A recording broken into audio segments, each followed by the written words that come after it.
engineers and scientists.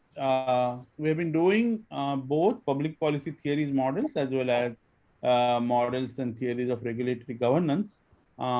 In the part of public policy theory and models, along with policy making, implementation, etc., we also covered policy advocacy. And in that, I talked about three types of policy advocacy, if you remember: collaborative, confrontationist, and independent. And while discussing those three types, I mentioned to you that Professor Soni, who is from the institute, has been active. Somebody's mic is on. Please put off all your mics, please.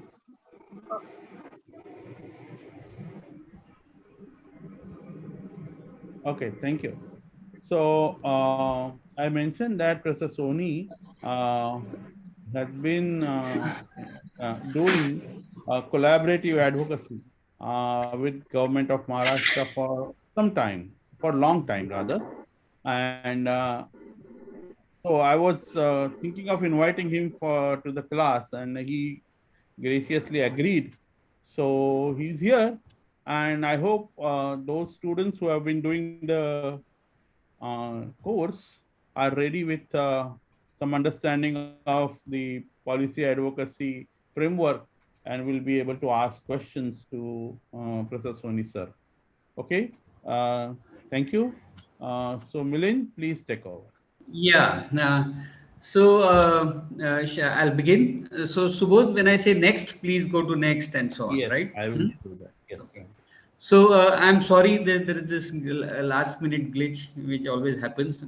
I learned screen sharing only 3 months ago. So you can blame me for it. So first of all, I'm thankful to Subodh to give me this platform to explain what has been one project which I've been running for the past maybe 10, 15 years.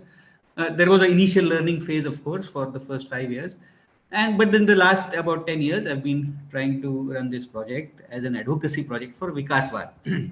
So, of course, I am Milind Soni. I've been grateful to Sitara to host me for several decades, and I'm originally from computer science and IT, at IIT Bombay. Next, so I have tried to next. So I have tried to frame it in the sort of policy course outline which Subodh has shared. So I'll try to I will try to connect with that all the time. So there are some broad questions that people ask. So why did Chiplun flood again? Were there some factual matters where the reservoir gates really open, or how many did die from Corona COVID-19, and how many hospital beds should we prepare for? Why are there potholes on our road and persistent malnutrition over decades? And right under our very noses, Powai Lake has gotten polluted, in the vicinity of the top engineering institution in India. So you can broadly classify these questions that there are some unexpected events and we did not really respond to it adequately. But there are also regular course, slow moving events to which also we could not respond. And they are mostly related to the performance of the state and some of the markets. For example, potholes or hospital beds are integrated with integrated, related both to the state as well as the market.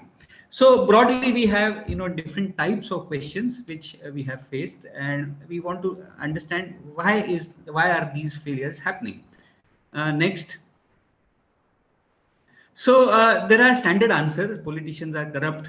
They do not take correct decisions. They focus on unnecessary issues. People are undisciplined.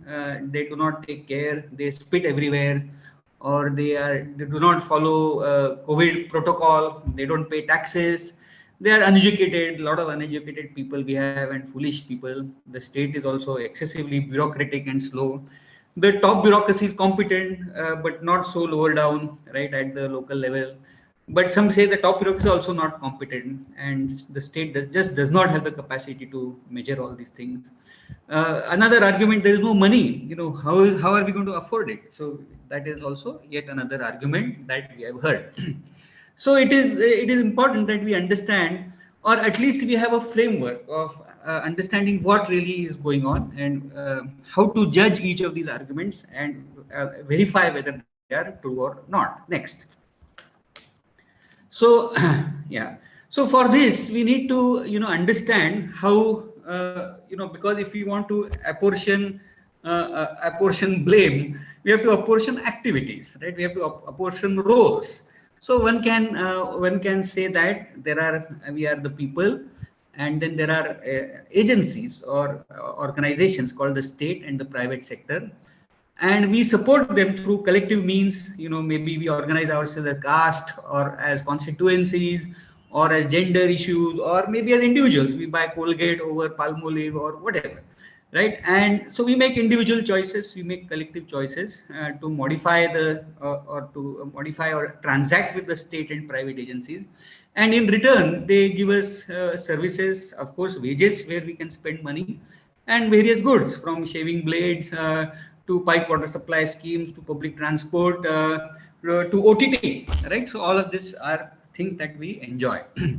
Right, so we need to then now look at, this is the highest courses level. Let us look at the next higher level. Next. Next slide. So if you look at, we need to, get a better understanding of actors or agents. So we will see that we will now add some more agents to our analysis. So there is basically a political class, and we are interacting. People interact with the political class. There is also a civil society class, which is politically active, culturally active, socially active in the people. And political class, we intervene, or we interact, and the political class actually works with the state and private agencies, and the private agencies also have professionals, engineers, doctors, planners, and chemists, quality insurance, quality testers, and so on, and bureaucrats, secretaries, and so on, contractors, right? But at the next level, let's go next. Slide number 6. Yeah. So at the next level is that really how do people work with the political, how do the political class control the state and private agencies? Well, there are rules, laws, rules and regulations which the private, so for example, there will be building laws, there will be laws about that every village must have a Narega plan, or there are beneficiary selection, farmers, which farmers will get pump sets, or there are parking laws and so on, and regulations. Of course, there is a Food and Drug Authority which regulates various weights and measures and so on. So really the regulation of the state and private sector is through the political class, and who formulates rules, laws, rules and regulations.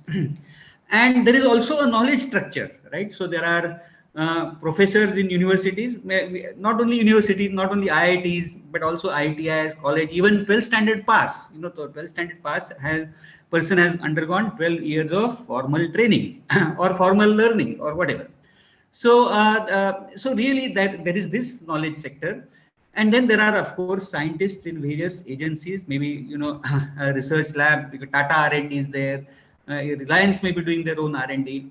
But then we also have the national ICMR is one agency, Central Groundwater Board is there, State Groundwater Board is there. So there are many scientific agencies, which are working, and they are our basic knowledge infrastructure, right? So if you see how does the current role, if you see how does the professor or the university work, well, there are in this private sector and state sector, there are jobs. So there is the job of a Krishi Sahayak or a section engineer or an economist and so on. And our professors are supposed to train people for those jobs, and then people join the university, get trained and join those jobs. So it is really the job profiles which contain how to build a bridge or how to analyze whether our schools are good or not, right? And then there are, of course, scientific agencies who are posed problems by the state and who provide solutions. So this is the basic. So if you look at on the left hand side, so there are 3 agencies, scientific agencies, which we know: the university, the scientific agency of the state and private companies, and the third is also civil society. For example, the Birdwatcher Society of Bombay may have better information about Powai Lake than either scientific agencies or the university. So there are these 3 knowledge agencies. And my thesis for advocacy or rather my vision or imagination is that the knowledge provisioning in our society is poor. Okay, so this is the conclusion. This is the advocacy. This is the mission which I want to propose. Next, next. Yeah. So so how do we go around improving knowledge provisioning? So what I appeal is that, well, there is a different structure of knowledge structure in society, and that is seen in across many countries, and that is that the role of the university is quite different. So it is not merely to train people for positions, but it is also to study and guide society. So it is the study. Okay, now long 2 years of the corona has happened. Our kids are not going to school. How are they? Current situation, how is that? So that the university will study. So, and then it will also provide training, but it will also create new job profiles and new ways of working. So it will really analyze, yes, now there is a big pollution problem which is coming, and we need a different pollution scientist or pollution surveying or some new job definition. So to create these job definitions, university need to analyze, innovate, and then provide new roles. So they really, it is the university which creates new, not only provides manpower for old job profiles, but also create new job profiles in the society. So note that in a society, agents and their roles or their description of the role, they may be commercial agents, private agent, or they may be civil society agents. Like, so what does a bird watcher do? Okay, it is an agent that they have to have a binocular, they have to have a bird book, they have to go on weekly walks, they have to make lists, compare lists, they have to assimilate, gather lists across the state, and so on. So these are job descriptions not only of employees, but of civil society agencies as well as of professors, as well as of politicians, and so on. So really, a society runs by these job definitions which generate value, and that is how the society produces a surplus to really tide over if there are bad happenings like a epidemic or a flood. Then the surplus of these value created is actually what serves society. So next, and and at the core of all of this, and the core is really science. So it is science which is actually I don't mean physical science, I mean social science as well. So it is not really about atomic energy or about quantum mechanics or AI ML. It is really a method of science of measurement and documentation, and a language of argumentation, that I can stand at the bus stop and say, oh, the bus is coming late for the last 1 month by 10 minutes. Before that, it used to come on time. This is a very scientific statement, right? So it is a way of arguing, right? And it is a way for the society to face and plan the future. So it is, I would really regard science as a culture of argumentation, observation, documentation, organizing the study, or just thinking about how we are in the material and the cultural world.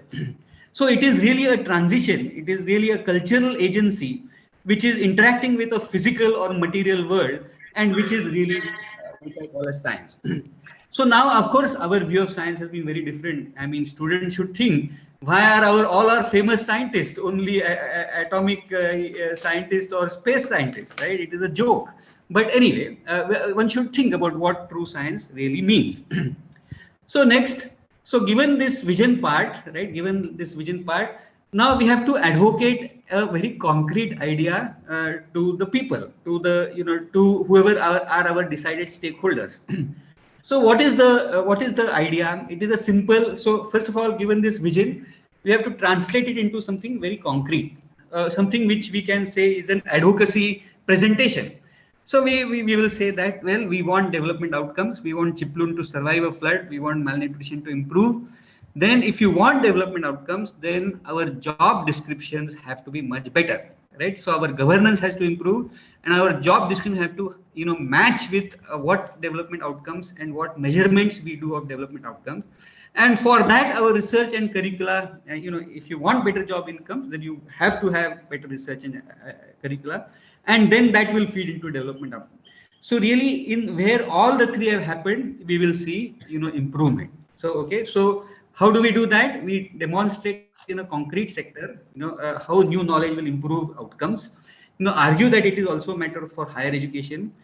Prepare the state agency to engage in that sector and prepare the university to engage, and present it to the people as a material realism, that bhautik vastavad. Unless here we measure what our development outcomes are, and that our on behalf of people, if we measure, then only we can improve. So this is a very clear agenda for advocacy. Any questions? Let me stop here at this point. Are there any questions? So is it clear that there was a vision and it is now being translated into a mission? So there are very concrete, steps that we need to do, right? So it's like, we are now planning for a battle, correct? Milind, Any questions? Milind, can you Yeah. just elaborate on the role of job description in all this? Correct. And Yeah, good whether point. you will focus your advocacy efforts on that part, job description part. Correct. In fact, that is the very next slide. Let's go to the next slide. Okay. Yes, so job description. Okay, so let us understand how does better knowledge create jobs. That is the key thing. What we want to argue is that there is so much inefficiency in our system that bringing efficiency itself is going to create a lot of jobs. So let us look at what is the job of a ticket collector. So ticket collector is obviously, if you collect tickets, more people are going to buy tickets and your revenue will increase, right? So very simple. The ticket collector job has been born because having a ticket collector enforces some, or persuades people to buy tickets, and our revenues increase. And from that revenue, a little bit is paid to the ticket collector, and then the system works better. Correct? So this is the very simple, closed value generation loop that the job has done. But if you look at behind, what is that job? So first of all, there must be a statistical division, right, in the railways, which analyzes bad routes, inefficient utilization, and ticketless travel. There must be some statistical team which is estimating ticketless travel, looking at all the, what is the ticketless travel across various routes, and then, then design the job of a ticket collector. So what should be the salary? What should be the revenue change that we expect? And how do we validate that, whether it is working or not? And of course, then we have to have a schedule that in Kanjurmarg, that on certain random days, he or she must be at this exit, on some random day, that exit. Then how much was the collection? How many people? So you understand that even, employment of say 100 ticket collectors, there need to be, about 5 or 10 people who are actually ensuring that the ticket collector is generating value. And that role, those 4 or 5 economists or surveyors or transport specialists, all of them are really creating value in this job description, right? So here again, you will see that there are, section engineers or a Krushi Sahayak. For example, a Krushi Sahayak is paid about 40,000 rupees a month. Now the total, that is 45,000 to 12, is about half a crore, for 40,000, about 5 lakh rupees per year. Now, if you look at the total revenue or the sales of a village, they will be about 2 to 3 crores if it is an ordinary village, rain-fed village. If it has some irrigation, maybe 4 to 5 or 6 crores, right? So 5 lakh and 5 crore, 1%. So one must be able to judge whether that Krushi Sahayak is actually delivering value, or merely is he a purveyor of various programs, bicycle for girls, then ladies ke liye seat, or whatever. So one has to understand the job description as an outcome of study. Okay, so this is very crucial. Okay, and this is one fact which is not really understood by our society. Next. So is that Subodh? Does it address this? Subodh, have I addressed your question? Okay, Yes, Subodh. yes. I could not unmute quickly. Yes. Okay. Go ahead, please.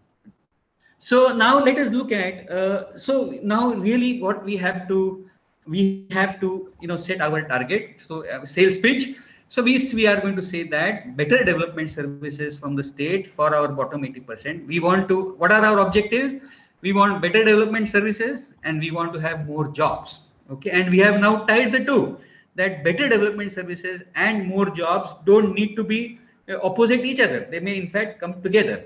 So we have the claim that we will make, we will select a department, we will make the claim that the state service machinery can serve the better people better through better knowledge and improved practices. There is substantial inefficiency to pay for the new knowledge. So I'm saying that, not only your washing machine is inefficient, for my coming there and visiting and checking your washing machine also, jo bhi paisa lagega, you will save in 2 months or 1 year, whatever. And that there is capacity constraint which can be overcome by greater part. So, who is going to come and do this job? So it is going to be done by our knowledge institutions. Okay, wait a second. I just need to look for my cough, my sore throat. Yeah, so what have we done? So we have said that there is a demand for better knowledge. There is a supply from which is to be provided by knowledge institutions, and there must be support from the bottom 80% who should understand what is this Bhautik Vastavvad, or how are these two processes meeting, and they have to change their expectations, okay, from the state. So, so who are the formal and informal clients as different from beneficiaries? So I think in your advocacy course, you will see that beneficiaries are one matter and clients are another. So they are, of course, students who are common citizens, farmers, politicians, and the beneficiaries, and so on. And of course, MLA and at lower level and the lower level representatives. Next. So your targets are, of course, the state bureaucracy, local university, local civil society, and people. So what is the evidence? The evidence is show through concrete case studies how the material loop is to be solved, right? How the water is to be provided and how knowledge is to come. Right? Work through the state machinery, demonstrate how using your own current way of working, how it can be improved. Right? So you are like a management consultant. Now escalate to and show that this has some research problems and what are the benefits for the university to participate here. And then you have to argue why is this based on this evidence, why there must be why this will work based on this, why that the state is a bureaucratic state, must work by procedures. So sorry, let me remind. So the question is, why is such a evidence effective? So we still are in a bureaucratic state. So we are, I think Subodh may have done the Weberian state with you. So it still runs by formal procedures. So the evidence that we put about is in that framework of the formal procedure, right? So that is number one. And the second thing is that much of the case studies or the study that we produce from above obviously depend on very obvious science, which even the bureaucracy can understand. So this is how these are the targets for us. So the evidence, this is how the evidence is produced, and this is why the evidence should be effective. So right, so these are the other targets: elite bureaucracy, elite scientists, and central hierarchy. We will see their role in the whole picture later. So is this clear? So our way is to gather evidence, and our basis for assuming that the evidence will be effective is that the state is a bureaucratic state, and much of the case studies depend on certain obvious science which our universities should own. Next.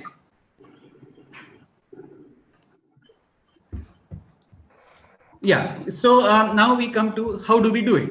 So here is, we first do a very local analysis. So how did the drinking water change over the census years 2001, 2011? Then we did a large number of local studies, in Raigad, Thane, and other districts, in Nashik district, for example. And then we found, then we understood how many water supplies. So our objective was really to look at water supply schemes as a way of delivering drinking water. So we focused on drinking water. So there are many attributes of drinking water. How close is it? How many days of the year do you get? And these are all census attributes. So we looked at these census attributes and what is there, how have they changed, and looked at the solution of a piped water supply scheme as an engineering socio-technical intervention. So then we analyze these, analyze the census data from the demand side. How is the demand being made? and from the technology supply side of how water supply schemes are working. So here we have, we did many studies over 2 3 years. So this was gathering the evidence to understand how does the pipe water supply scheme as a solution work for the developmental demand of drinking water. So there was a lot of local and global analysis which we did for that. Next. Yeah, so then step two, so we built numerous case studies, maybe about 30, 40, maybe 50. And then we canvassed with the water supply and sanitation department. We met the secretary many times, and that many of these failures of water supply schemes could have been prevented if they had done a good monitoring and evaluation, basically an analysis of the design and the how would it work. So basically, before you implement the scheme, if we had done a thorough study, a third party evaluation of the water supply scheme, then we would be better, then the success rate of that would be better. So we showed that the monitoring and evaluation, if they had done, most of the failures which in that earlier table would have been discovered at the design stage itself or in the early implementation, and that would make a big difference. So we also brought, so then we need to bring funding. We made a textbook and we built pressure on universities to adopt in curricula. So here are some examples. For example, on the right side is a picture of Alibag town. Right, Alibag town had a real pressure, that the access to water was not uniform. So all this we did, then it really produced good research. Then we can go. So yeah, wait, please wait. So we actually did pilot monitoring and evaluations. We got the GR done, and we actually did the of 19 schemes in Palghar and 12 schemes of Thane.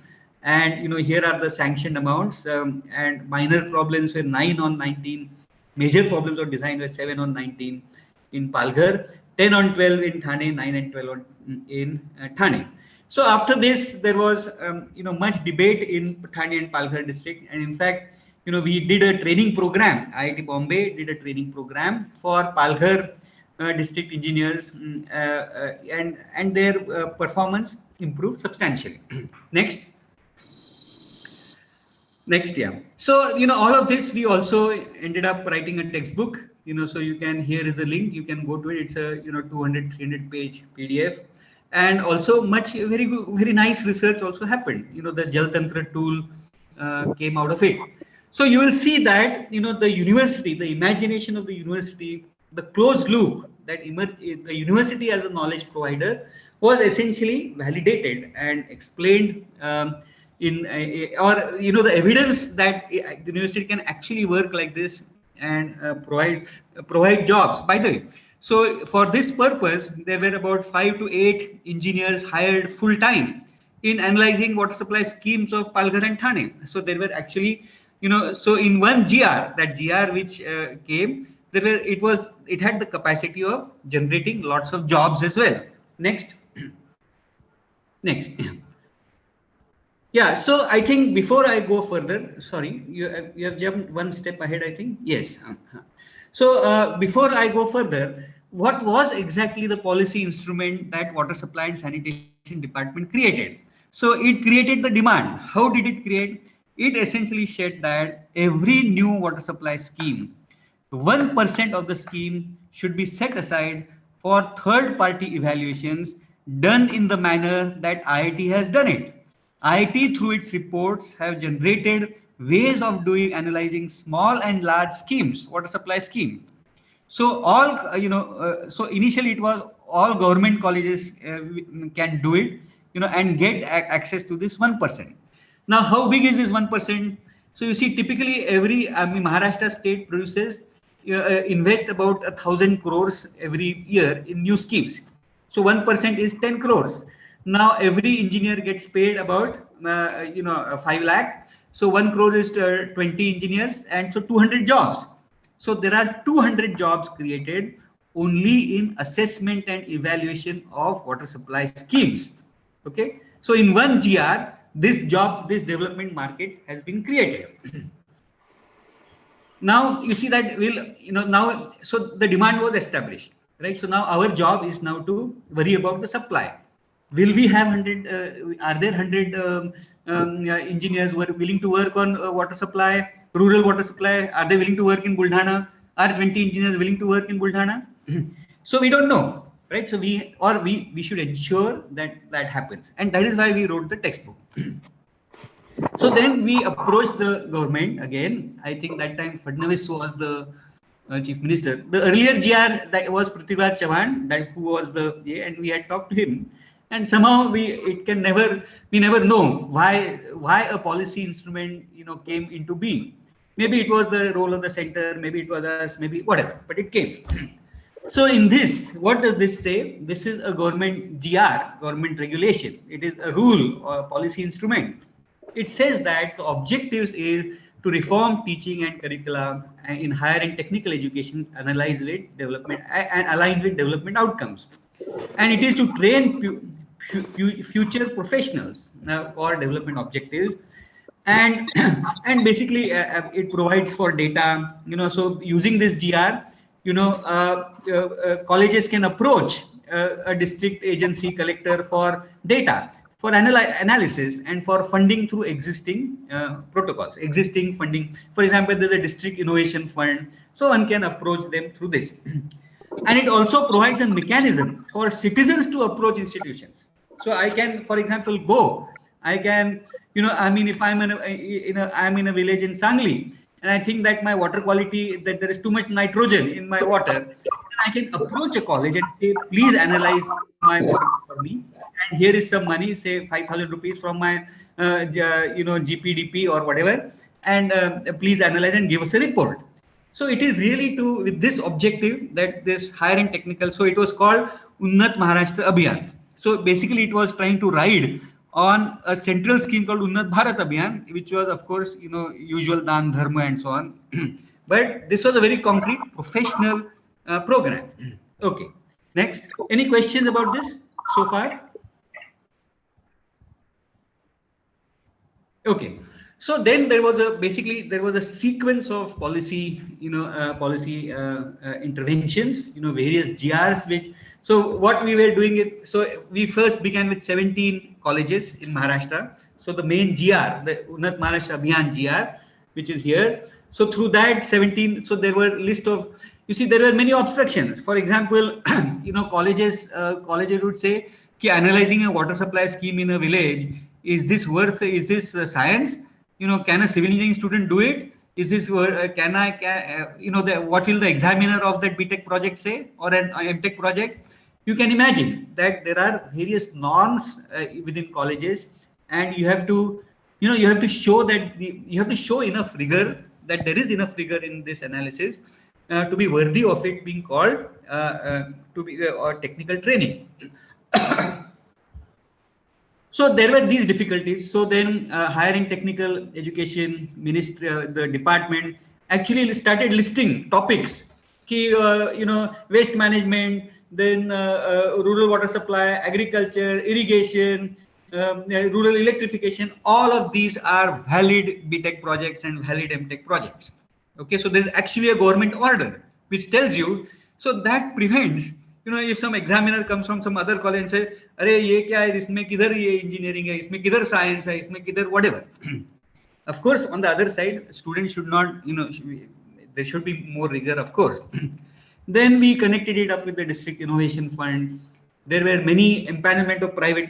We discovered that government colleges like IIT, the students of government colleges and faculty members are not interested in sadak bijli pani issues. They have their other jobs lined up. So we empaneled private colleges. Then we, provision of funds. For example, till then, IIT Bombay through our own funds were running, through alumni donation was running it. Then UMA scheme started, and we got funding from government to run the office in IIT Bombay. And then there were many other, you can see that many other departments also, tribal development department joined, Jaluk Shivar water conservation joined. Then irrigation department has now come up with a GR saying that local irrigation systems may be analyzed on a man-month basis by UMA colleges. So it is, this progression was a lot of work. You can imagine that, each of these, getting them formulating the argument took a lot of time. So this was what happened. Next. Yeah, so here are the current colleges. So there were total about 75 institutions which are participating. So there are government polytechnics, then technical colleges, and now in the next 2 years we are planning to identify 3 or 4 science arts colleges in each district. Hopefully maybe we will grow. So but note that the UMA first GR was in 2016, and right now it is 2021. So 5 years. How many colleges have actually engaged with the district agencies? So maybe we think about 10 or 15 colleges may have engaged, and each of these colleges may have engaged about 3 or 4 times. Some colleges very much more, right? Some colleges have been active, and some district.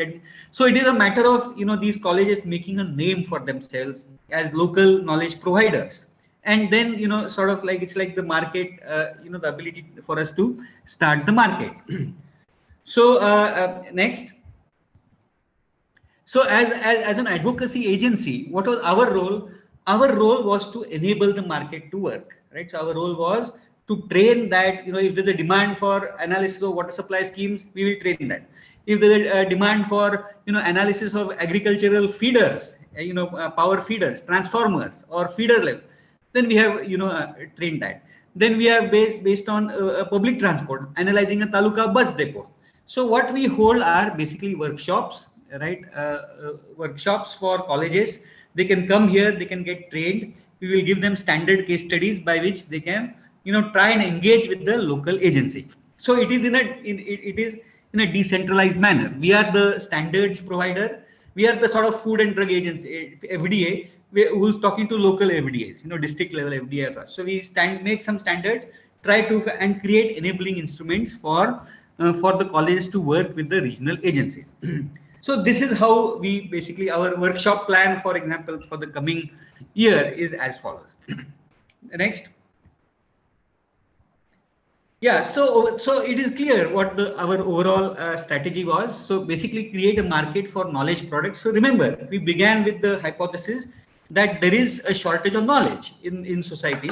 So we have created a market for standardized knowledge products, right? And created the demand for them, shown that there is indeed a shortage, try to create and make an enabling mechanism for the market to meet and create standards. So now many departments are participating in this mechanism, right? And then we have to, we have also managed to the strategy was to expand the current M&E, to a more public role.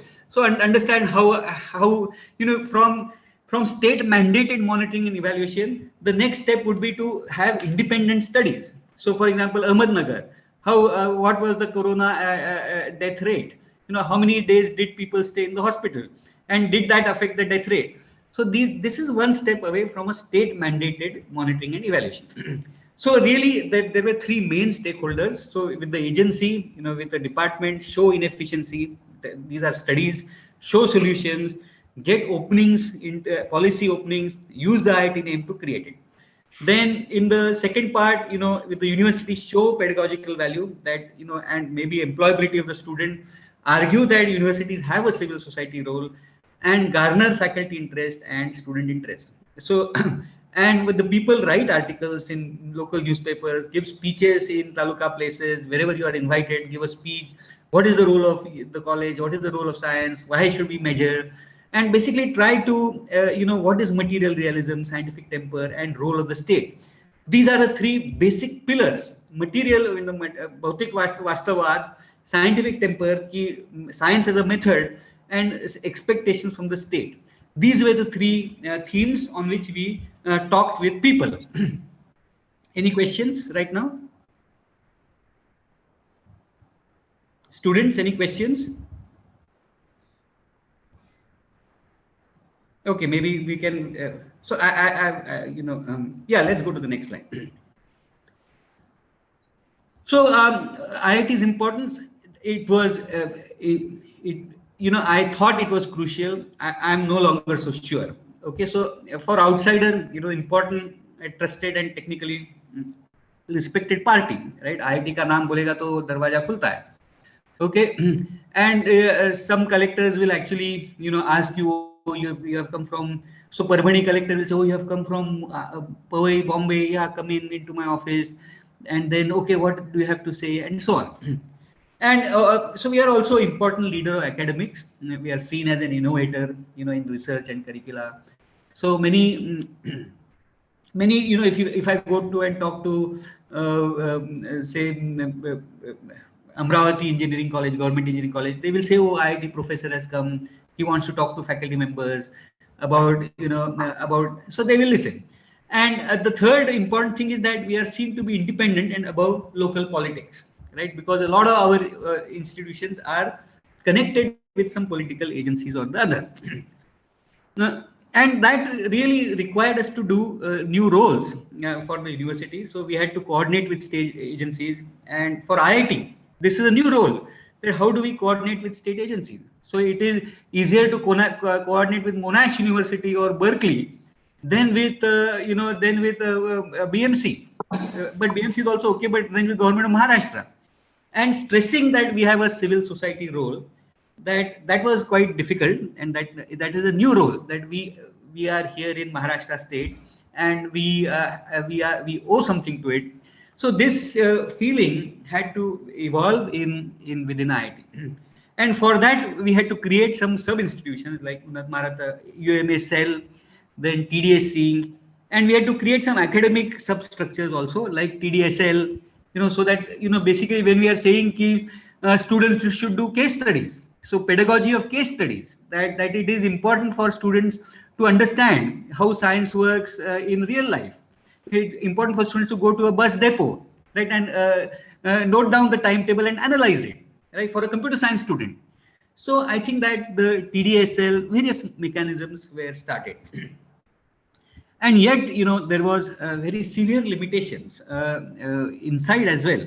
I mean, the normal question was, but is this science? So I mean, our own directors of our institute have asked me that you are a good computer scientist, right?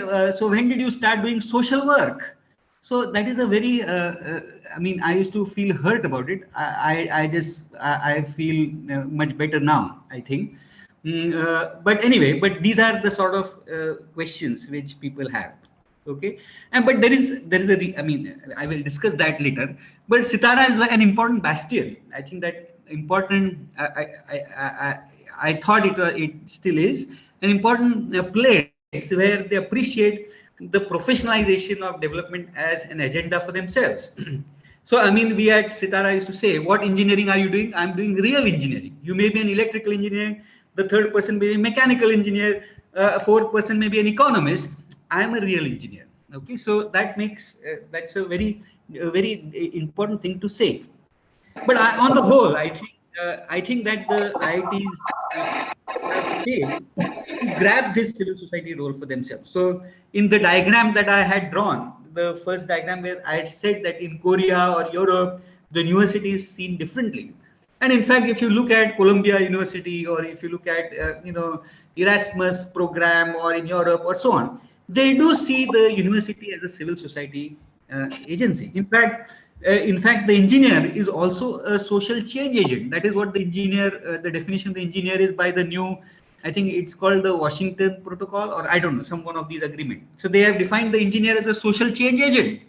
So we have not yet really, we think, IIT still think of engineer as an employee, not as a change agent. So that is a very important distinction that we, or a barrier which we have yet to cross. Next. So there were many hurdles and limitations to this. So by the way, are there any questions about the overall advocacy strategy, the activities of the advocacy program, right, and what it tried to achieve, and what are the concrete? So you will see that there are a lot of advocacy evidence gathering was basically as case studies, their analysis, then a proposal for policy instruments, making sure that the policy instrument actually runs and it meets adequate, rigor and so on. So any questions about this? Sir, I had a question, Tejal here. later. What did you say? So my name is Tejal. I had a question Yeah. about like the overall type of advocacy effort we can name for the work you have done. So will it be called collaborative advocacy because you're also working with with the government agencies and officials, and also independent because you are doing an independent research. So where would you say your advocacy efforts can So be? I think it instead of collaborative, I would call it engagement driven research. Okay. So I don't think, you see, a collaboration is always between A and B to achieve a third thing, C. So scientists collaborate to solve a problem. Right. So, social scientists and engineers collaborate to understand drinking water. But this is more really, I think that we do not share the state's agenda. Okay. We have a separate advocacy agenda. It is not the state's agenda. Okay. Our agenda, our advocacy is very different. It is about the nature of the state, right? So I think it is more about an engagement as a methodology, right? But the objectives of the advocacy are different. So it Okay. is not to collaborate to, it is, IITs will say that their objective is to have better collaboration with the state. That is not our objective. Okay. So there's a difference between the institutional objectives of collaboration with industry, collaboration with the state, and our objectives, right? So Okay, our sir. objective is a more publicness of knowledge, right? That is our objective, right? Okay, sir. Yeah, thank you, sir. Hmm. So there is, of course, there are many hurdles and limitations. So, for Really, example, the static. Yes, Subodh. Hmm. yeah, I have a question. Yeah. You know, Yeah. you talked about your analysis, case studies, and that seems to be the major uh, thing that you use to convince the state actors. I'm talking only about state actors. I'm not Correct. talking about university. State actors. So does it mean that state actors are always rational? They are only here to reason. They are not under any political, economic, social, cultural pressures. Whether they are, they have their own interests often, even at the individual level. So how does it work? You feel that Correct. That's a your yes. So appeal I is think, only rational, yeah. or you also, because just a minute, because I'll add, because you said you don't collaborate, but you seems to collaborate in a way that you also help the local officials to to basically further their own let me say, uh, to fulfill their targets, okay, in a sense. Correct. Yeah, so how do you see it? So I think that the work, you see, that's where if you see that the role of IIT was very important.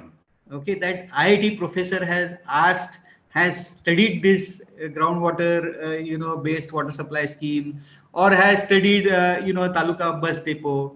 So that role of prestige was very very important. Okay, in talking to bureaucrats. Okay, that is number one. Number two is that there was also that is what the first sentence says. Ki, this strategy works in Maharashtra, okay, where there is a Weberian state in to some extent, where you see an independent study of a failure of governance in a particular district does matter to the, it does rub off on the department, on the sachiv, on the secretary, or on the collector, and so on. So I think it is appealing that instead of saying that we help the local executive engineer meet the target, it is more that pointing out that if you don't do this, then the target is visibly not met. So putting the searchlight on that this is the condition and that you have to meet it. So it is really also defining the, outlining clearly the mechanics of the role of the executive engineer. So in that sense, that it is strengthening the state as a Weberian state, as an accountable state. So that is the, that is really the, and that is why IIT was, the sonar of IIT was required than the lohar of some local college. Okay, I always I am provocative, when I ask questions. So I have a provocative question for you. You Yeah. know, does it mean that if you never experienced resistance from bureaucrats or local politicians because you were not actually hurting their interest. Is it okay to say this? No, so I will come to that in the very next slide. Okay, Right. I think let me just complete this slide, then we will come to the next slide. Huh? Okay. Go ahead, please. Okay, so I think that there is a entrenched. So you see, we are now discussing the limitations, and I will be discussing what you have said.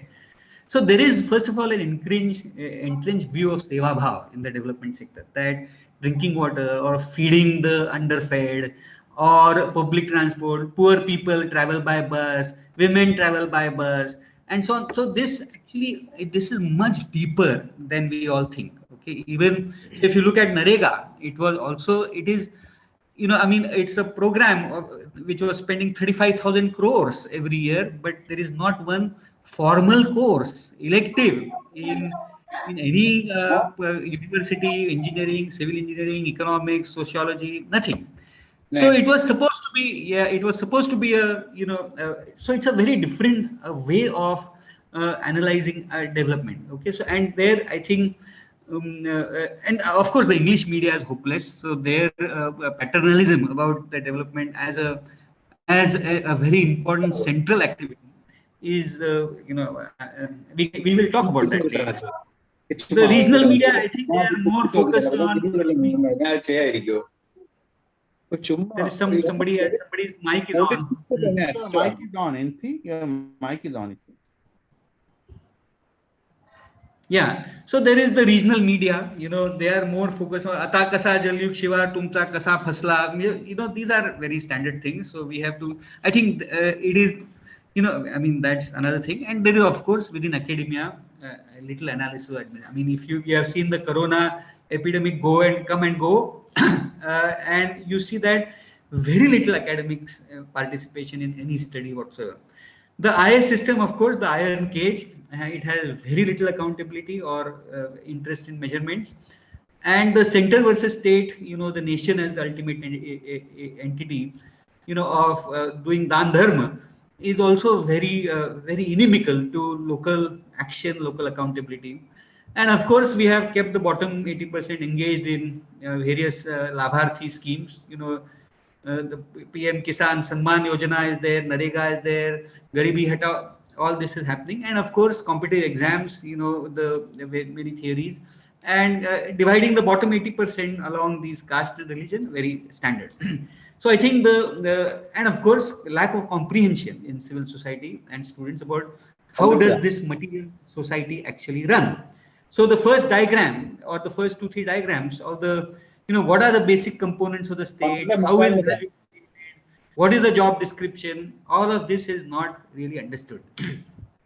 Okay, so I mean, and at the national level, I think less said about the priesthood of all of these agencies, the better. Next.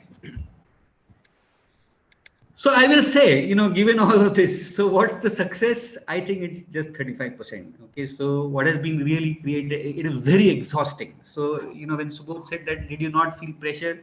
You see, getting one GR passed may mean that you have to wait across 2 or 3 secretaries. So in water supply, for example, we had to wait for Malini Shankar, then Goyal, then Rajesh Kumar was an eclipse, Grahan, on water supply for 3-4 years. And then some Goyal. So I think, it's like, various pieces are moving and you got to find your way through. So it is very, very exhausting. Okay, extremely exhausting. And I think that we just need a bottom up front. We need to engage. We need to have a different thinking of how to. So I think that the top down role is important. We have to use the prestige of the elite prestige to eat itself, but we also need some bottom up mechanisms. So I think that the main outcome is really that there was a precedence and some blueprints were developed, and of course toolkits for generating GRs, guidelines, and all of this. So I think that my overall reckoning in the final run is that it's very exhausting. Next. And coming to the original problem, why did Chiplun flood? Right, so it's a huge capacity problem. So it cannot be solved unless there is a vernacular science, of painstaking measurements and analysis by ordinary citizens, So unless that emerges, we have to come out of the Bhondu Shastra of atomic and space science and AI, ML, quantum computing, and so on. So we have to really come out of this Bhondu Shastra. And unless people, the second thing, people start expecting due diligence from the state, so so we really need to change the people's expectations of the state, not only handouts when floods have happened, or handouts all the time. For example, with so one can joke that the farmer incomes have really doubled because now they are getting 9,000 rupees free from the state. So I mean, I think that we need to just pull out of this Buddhu Rashtra that we are really embedded in, a very poor understanding of what the state actually means. So next.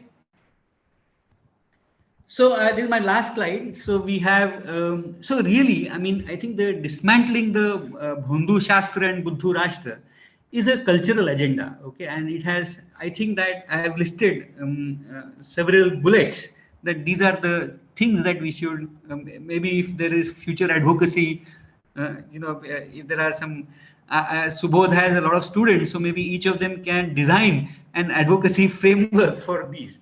So one has to contest the belief in central science, Nehru's science of, they are our of beneficiaries and benefactors. Okay, that we have to really stop.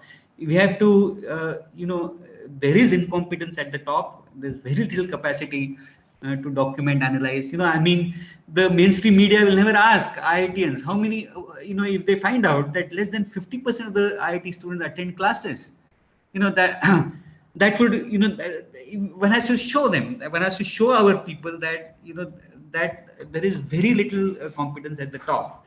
And we have to assert that Sool Pani Bus, this is the true science. Okay, this is science. The method of science is really more important and not the subject. And if there is a choice of subject, it is my interest. माझे विषय, माझे प्रश्न, माझे विज्ञान. So this sort of assertion has to be made. Then, of course, there is excessive centralization, and we should really understand that Vikas, normal Sadak Bijli Pani, is intractable at the given scale, right? So we, so this national, mission on this and national that, it's not going to work. And I think that examining that very standard, in a very standard way, scientific way. So by the way, this one nation was a creation during the independence movement, and it has been continued. So there is one propaganda, and it is of the interest of the top 20%. Market. If you can do an MBA from IIM, then you can go to Delhi, Gurgaon, Bangalore, and then so on. It's in their interest. So the a few top companies, and it is in the interest of this this centralization. And if you look at the Pew report, this even there in the nationalization agenda, there is the Hindi, Hindu, Hindustan. As the Pew research showed, that it is a trend. And the recent fight between Tamil, Zomato versus Urdu, Fab India. I think that even here the centralization it's really a commercial. It's really much more of the state and the commerce and the markets really coming together. For the benefit of the top 20%. So we really need to, we need to ask very stern questions. How are potholes going to change? Right? Unless there is local capacity, now there is this Gati Shaktiman or whatever. How are the roads in Amaravati going to change? Is there a plan? So I think we need to look at it very carefully. Then of course I think that there's a very foolish imagination of the ruler and the rule, the Raja and the Praja, or Palak and the Palya. I think we need to, but it is very deeply entrenched. So we need to really understand. So for example, rulers were supposed to go to forest, they don't go. Rivers were supposed to be cherished, Ganga Maya or every Sindhu Nadi and so on. But we've been abusing them. Justice needs to be delivered not in the next birth, but this birth. I mean, I think that the basic content of Nagrik citizenship has to be really discovered at the core level, and we have to point out to people that if we don't do it, a lot of our cultural civil society is going to be in very bad shape. And certainly without measurement, local measurement, there's going to be local science, there's going to be no outcomes, right? So I think this Labhartivad, for example, the benefactor beneficiary roles is very attractive because it's kind of hopeless out there. So I think these are the more or less a cultural agenda which I think needs to now come on a very concrete level. Next. So if I were to summarize, all of this is to remember Kosambi. I think that we need to read. I mean, he was a very wise person.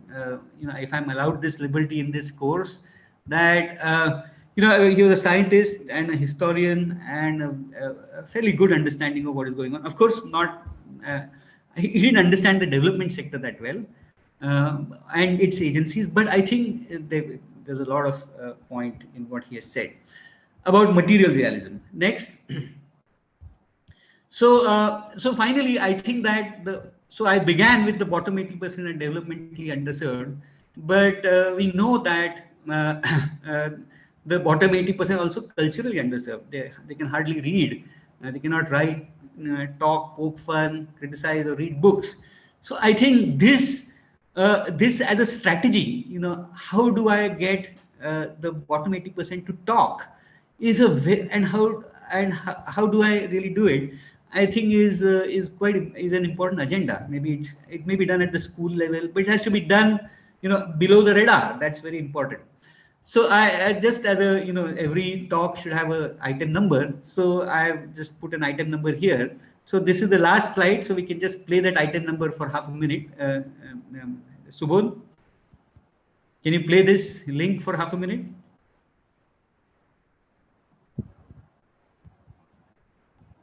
So I think this may have achieved something. Do not playing.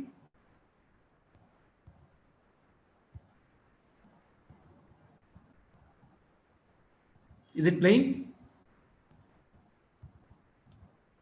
Subodh?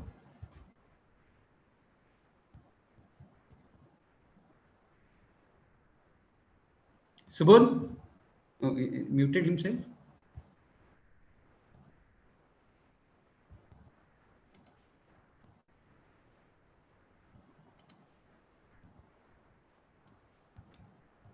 Hi, Subodh. Yes. Yeah, can you play that link? Yeah, I played that link, but it's not coming up. Can someone else? You have to share the But I'm not able to share. Okay, just a minute. Just a minute. Now I think I'm trying. Just a minute.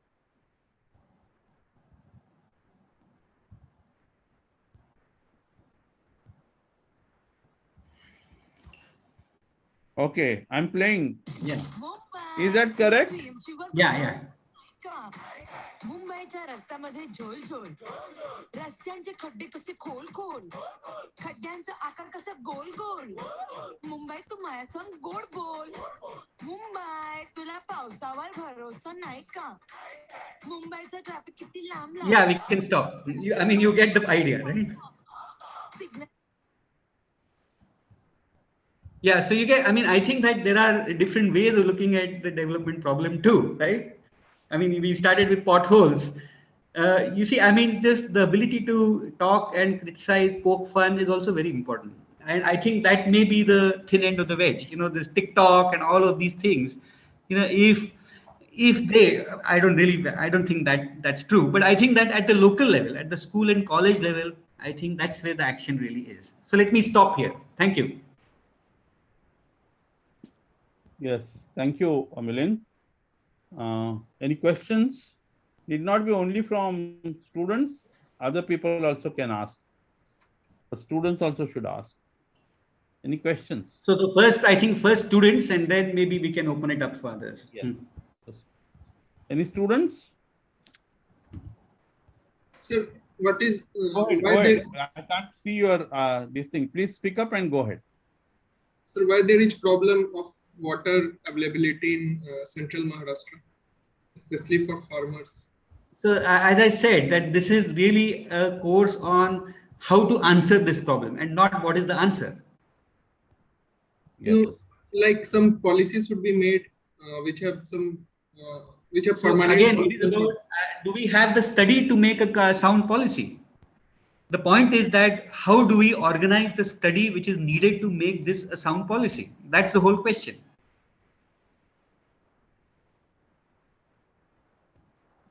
So we are not looking for answers. So as I said, science is not about why in Madhya Pradesh or Madhya something is happening. It is whether do we have a method of uncovering or analyzing a given situation.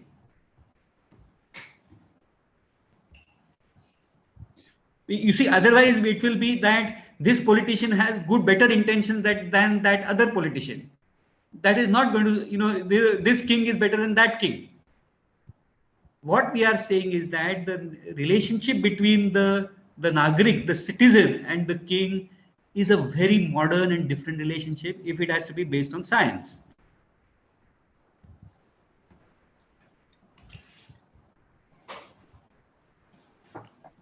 Anybody else? May I ask a question? Please go ahead. Who's this?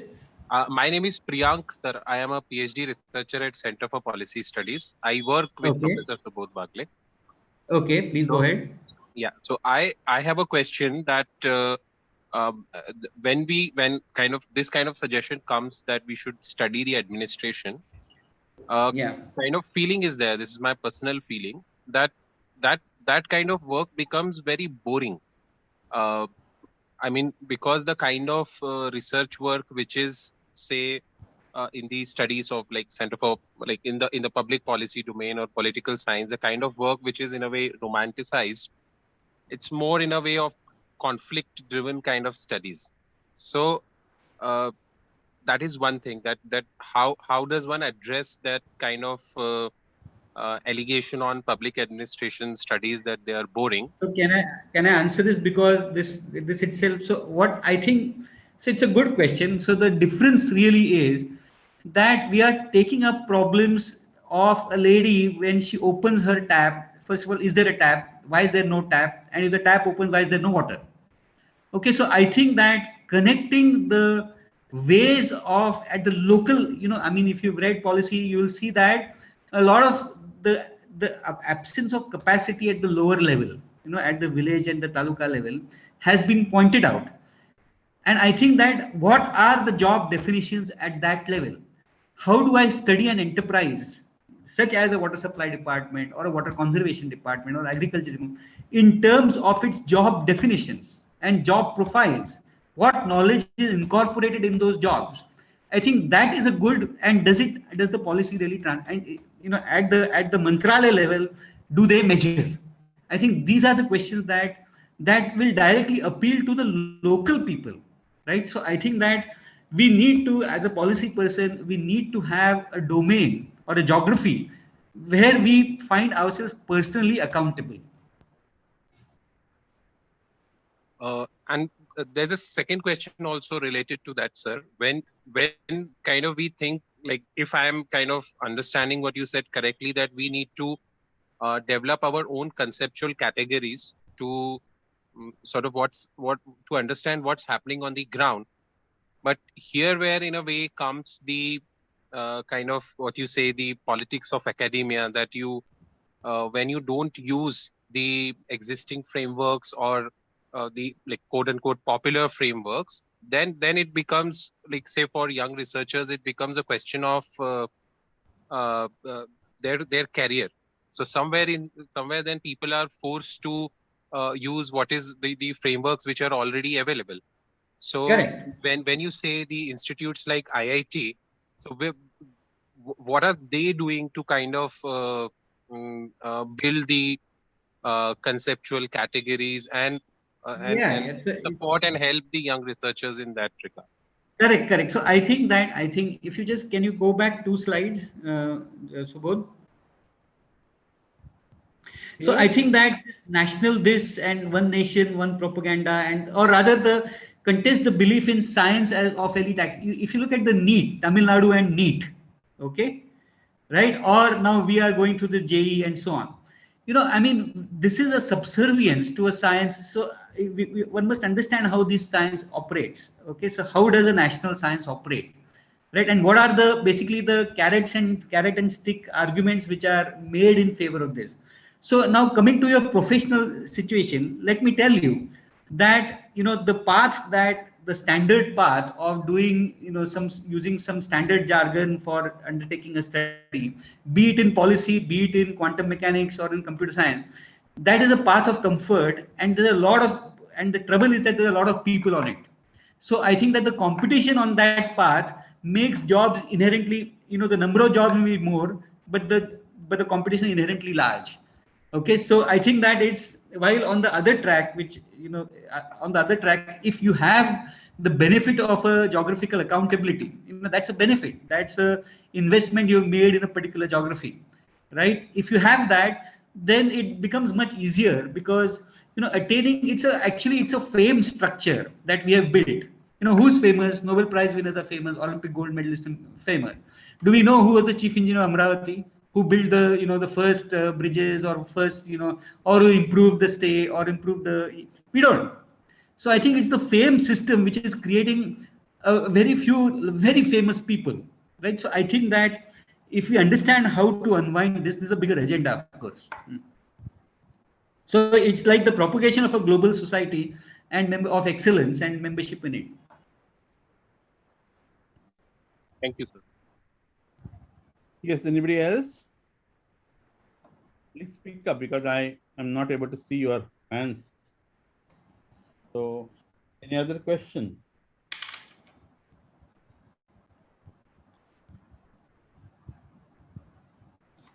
Anybody else? Yeah, then maybe if there are any questions from the faculty members. Yes, yes, yes. Questions from the faculty member? If students have exhausted. Anybody? Okay, I have a question then, Milind. Sure.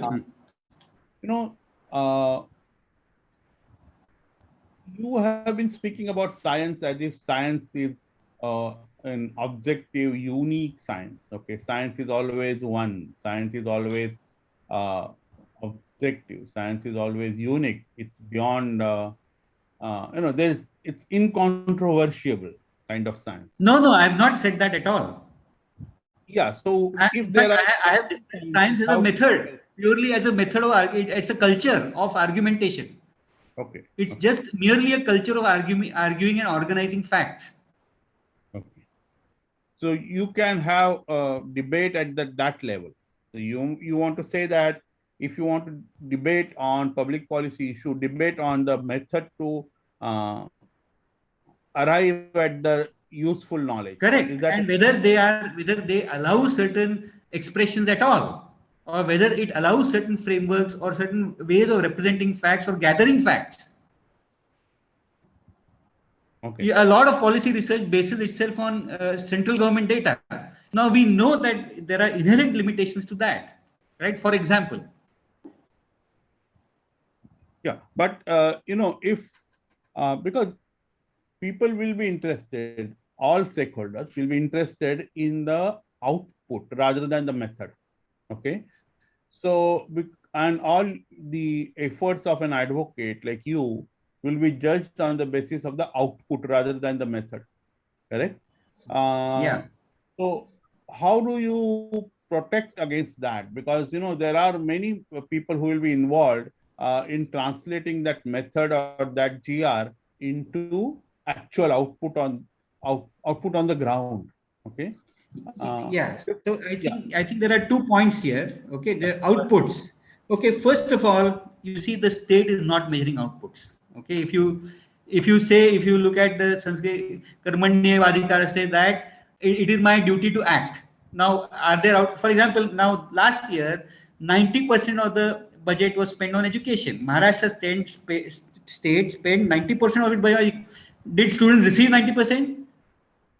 Who knows? Right. So the output, the output is one way for the bureaucrat to ask the newcomer, but will it deliver? But the point is that the system itself is not measuring anything.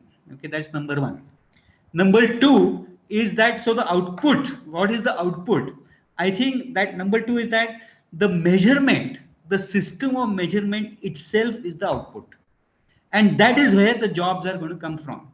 You see, if you want clever people need to measure all the time. Clever people need to adapt all the time. And these are the skills of modernity. So I think the outcome and the process, the argument is really that modernity brings a very different nature to outcomes and brings a very different perspective and participation to outcomes.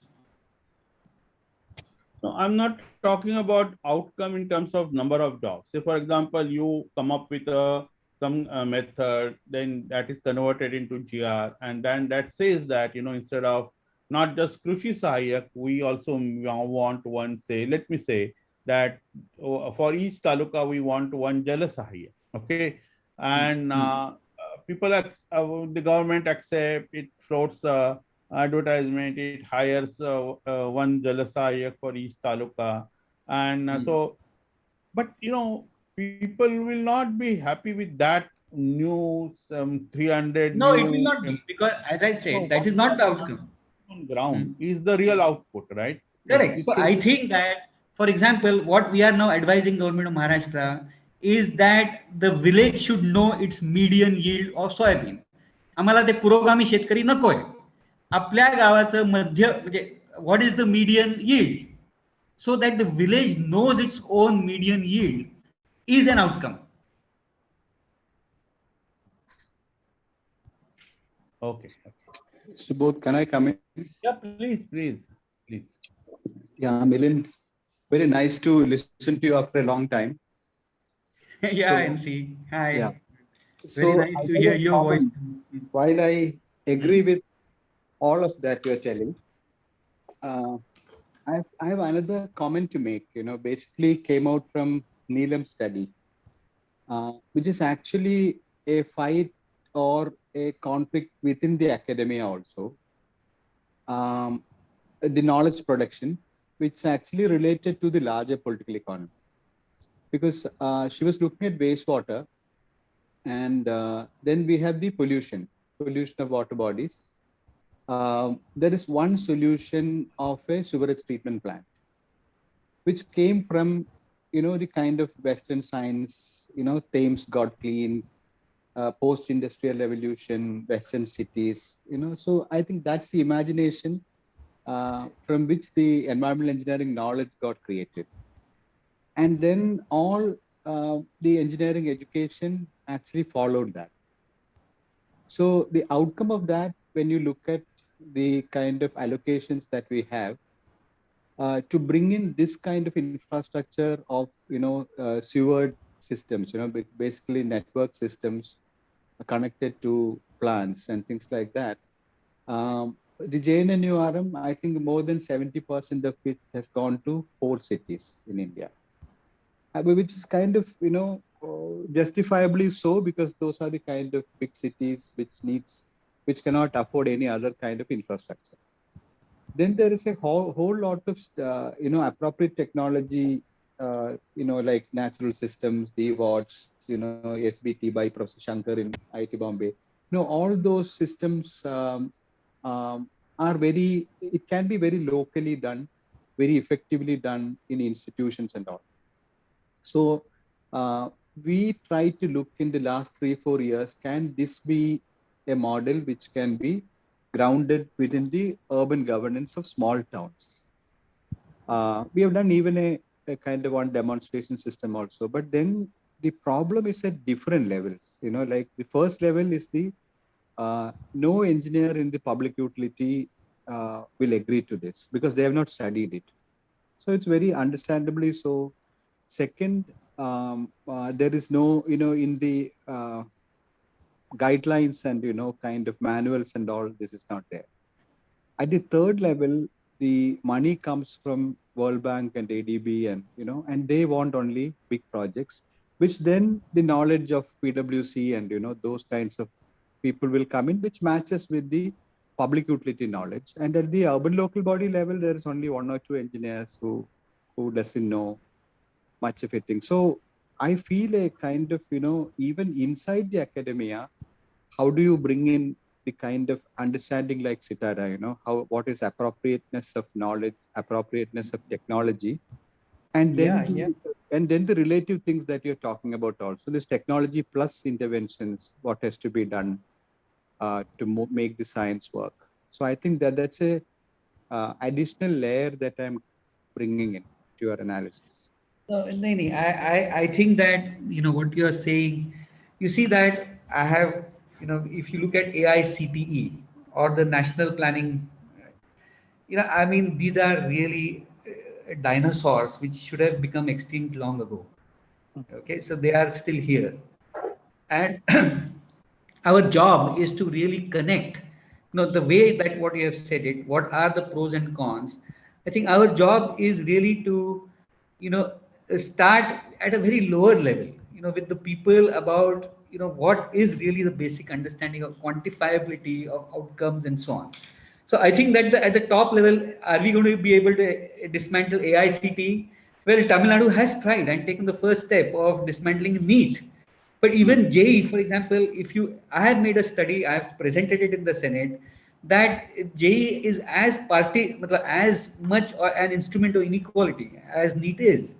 But there's a vested interest in letting it continue. So I think that instead of, if you look at my success, as I said, it's 35%. So we need to just think about it differently.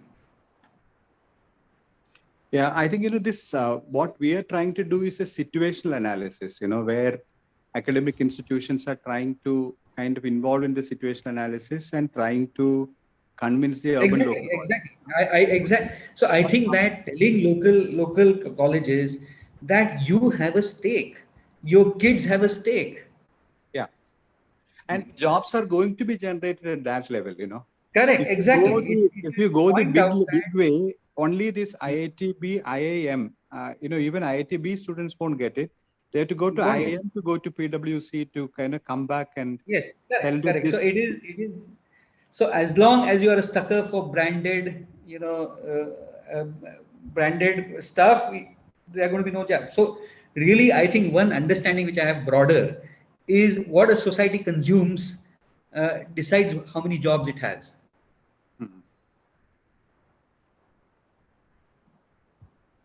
Yeah, I think this municipal panchayat level engineering cadre, I think that's one way to kind of look at it. Much lower salaries, locally kind of trained, and so that they can be made accountable also to local bodies, rather than even to the state engineering service, which is actually far away for the panchayat and the urban local. I in Maharashtra, I think we have 6 divisions, and each division should really have an independent accountability.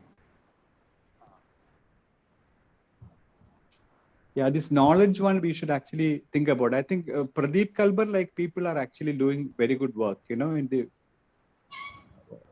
that kind of analysis. If that can come into the curriculum, I think that's one way to kind of move forward.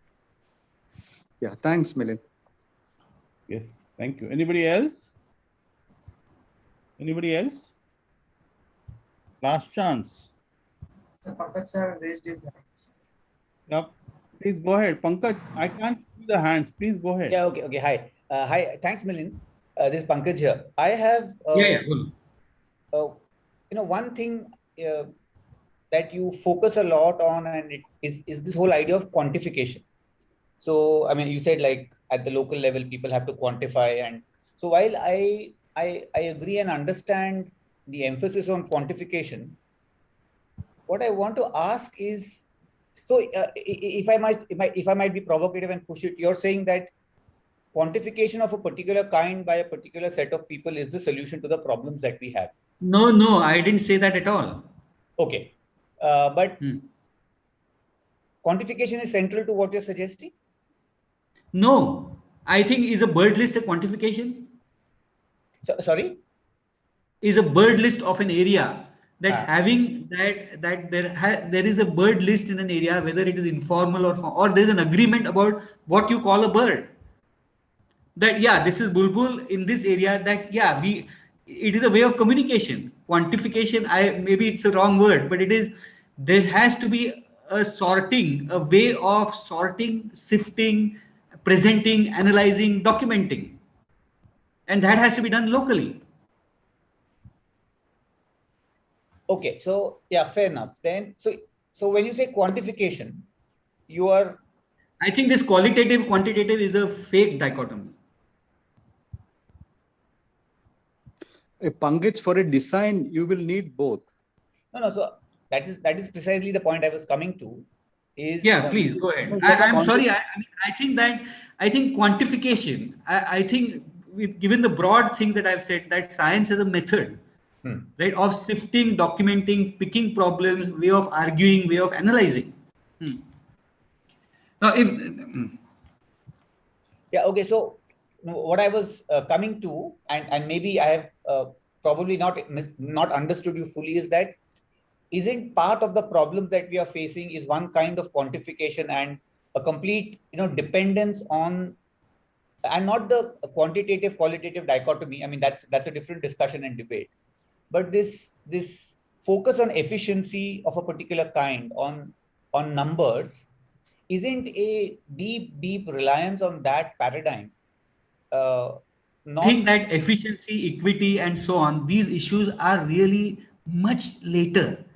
I think our kids are not able to say, has this been a good monsoon or a bad monsoon? They are so far gone, and I'm talking about even IIT kids. I mean, they cannot even say, if I ask a student, has this been a good monsoon or bad monsoon? A graduate, I would expect some amount of, contemplation about different perspectives, different viewpoints, how to measure them or how to present them. Correct?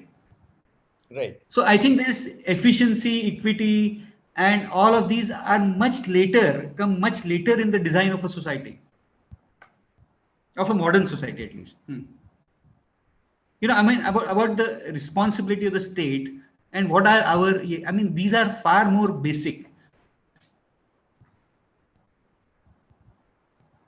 Can I add here? Yeah. My age-old debate with you was, do you that your assumption is that, knowledge is the problem. You fill in the knowledge, quantify it. I think it's from slightly from that angle is what Pankaj asked the question. No, I don't understand. Can you spray? I mean, But because your assumption starts with, knowledge. There's a knowledge gap. There's a knowledge gap at the local level.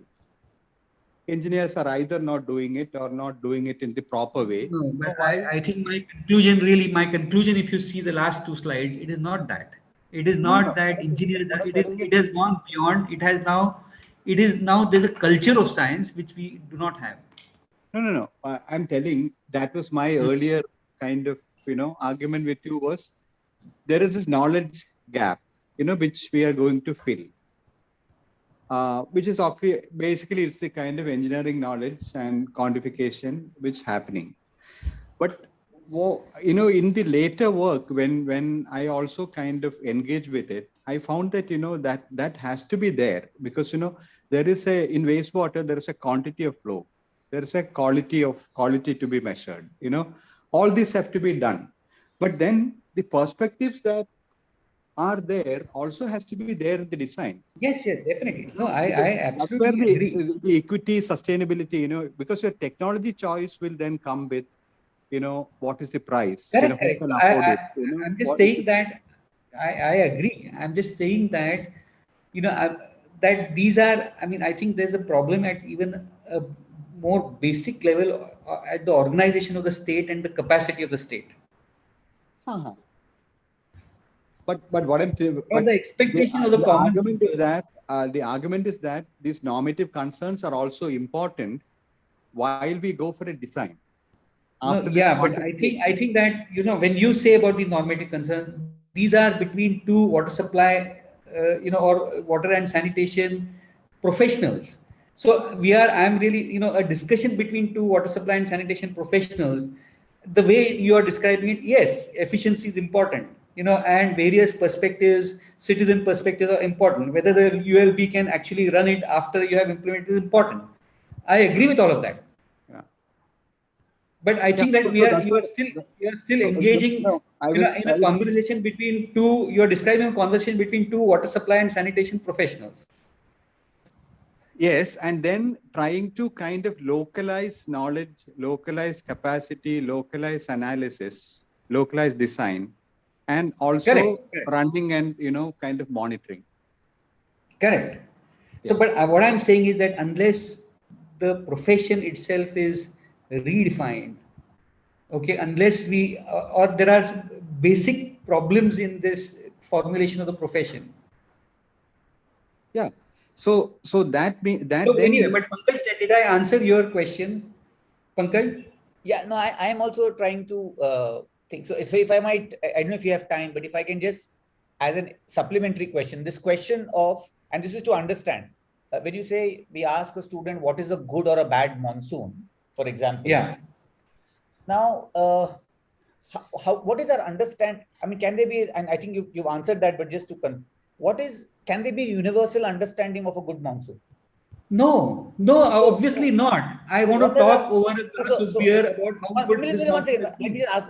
So what do we mean when we ask a student whether this is a good monsoon or a bad monsoon? So wrong setting. I want to now find a prospective son-in-law.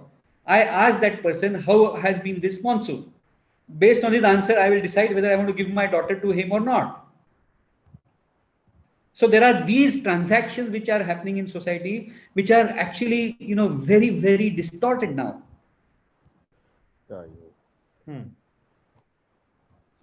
Yeah, but still the question. So asking for a son-in-law is I think a good question. But what is the question? No, but I mean, would you not? I mean, I would really, if I have a son, so maybe I'll ask a daughter, prospective daughter, how good has been this monsoon? And I think that will give me a very good, answer about whether she is resilient, whether she understands the perspective, whether she can write, think, and be successful. So no, but so what is the question then to a IIT student in this context? So I mean, when we say IIT, I think that for an IIT student, the answer is that be a cultural agent. That has been the Sitara that has been the Sitara motive, that engineer as a cultural agent.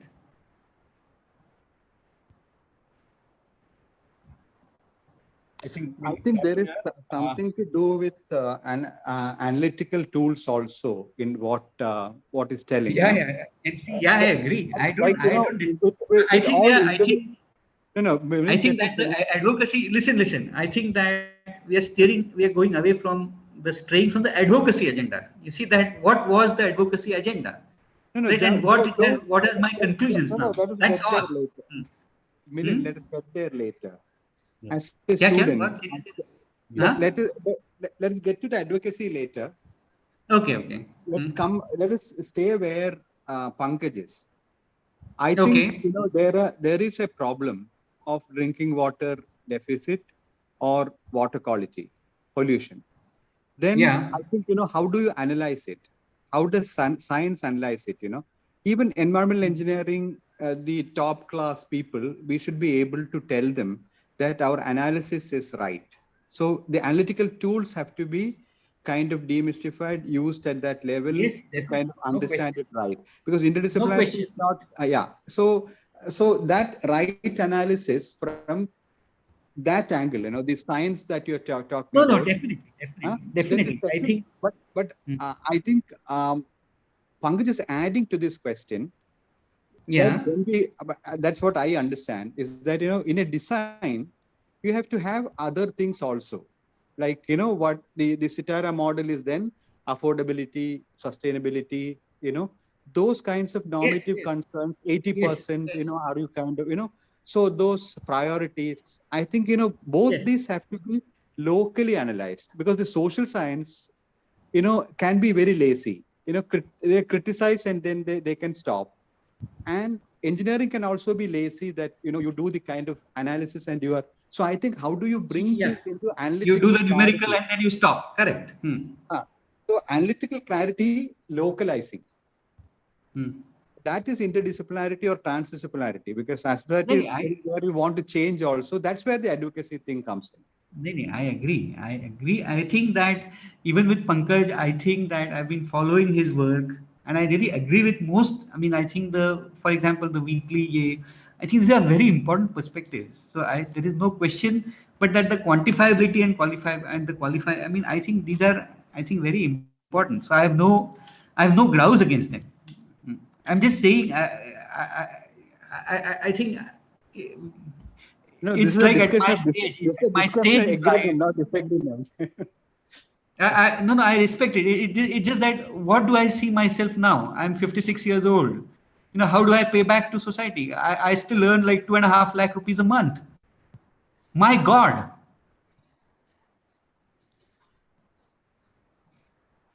If I can just make a small point, I think no, I think what you have put out is very interesting and very provocative and very insightful. So, you know, also the questions like NC saying also coming from a point of trying to understand, and because what you're saying makes perfect sense. It's just, you know, how to implement it, or they look like some sharp edges, but what one is trying to understand for oneself Thanks. with one's own No, I context. agree. Yeah. Listen, Pankaj, I agree with. There are sharp edges, but you see, it's better to be sharp than be, than move Yeah. frictionlessly. No, I prefer sharp edges. I was saying some rough edges for myself to sharpen. Okay. I was in that way.